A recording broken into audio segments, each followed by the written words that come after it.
was the furthest thing from my mind that I could have had a heart attack. I was in the best shape of my life. My first situation, I was 18 turning 19, and the second time it would have been, I just turned 19. And the third one was last year, so I was 39 years old. It was January 12th of 2023. I was working out in our home gym and was getting ready to head out for a speaking engagement that I had for work, and decided to do one more set of a couple of things, and same exact situation happened where I felt my chest seize up and I was having a hard time breathing, and so I knew exactly what it was. He was critically sick. He initially presented to the hospital with a large heart attack. But this one was far worse than anything I had experienced. I remember getting in the EMT vehicle, and that was the last I really remember from my time in Idaho, at least. He was urgently transferred to St. Al's in Boise.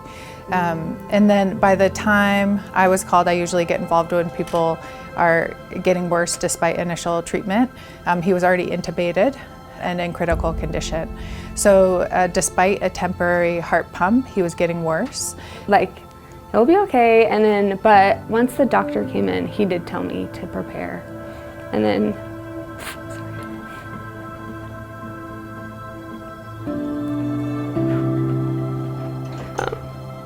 so that's when I knew it was serious, and we got my girls out of school.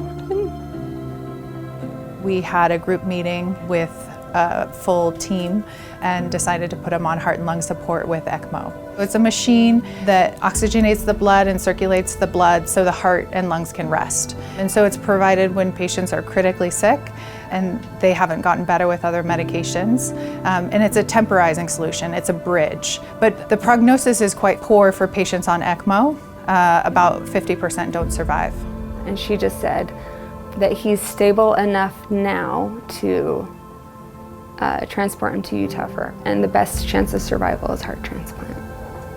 So I called my colleagues at University of Utah and said, you know, this is a young patient who was previously doing really well and this happened all of a sudden. Can we evaluate him for heart transplant? And they were amazing and incredible and accepted him in transfer, and he was actually had a heart transplant that same month. I've not had a healthy heart for 20 years. And now that I'm fortunate enough to have a healthy heart from, you know, of course, our donor family, that I feel great. Like I feel, I guess probably younger is the best way to say it in terms of that. But yeah, from a heart health standpoint, I haven't felt like this good in a very long time. I trusted Dr. Earhart completely. When she talked to me about sending him to Utah, I was like, absolutely. So I had a lot of trust in their decisions and faith that they knew what was best. We are very, very happy with how well he's doing.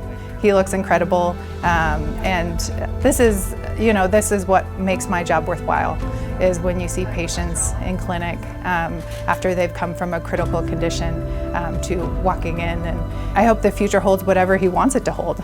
You know, the future is infinite. So there's no reason now that he couldn't live a normal life.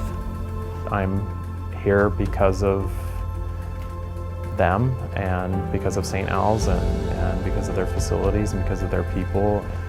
From the bottom of my new heart, you know, very grateful for them. So.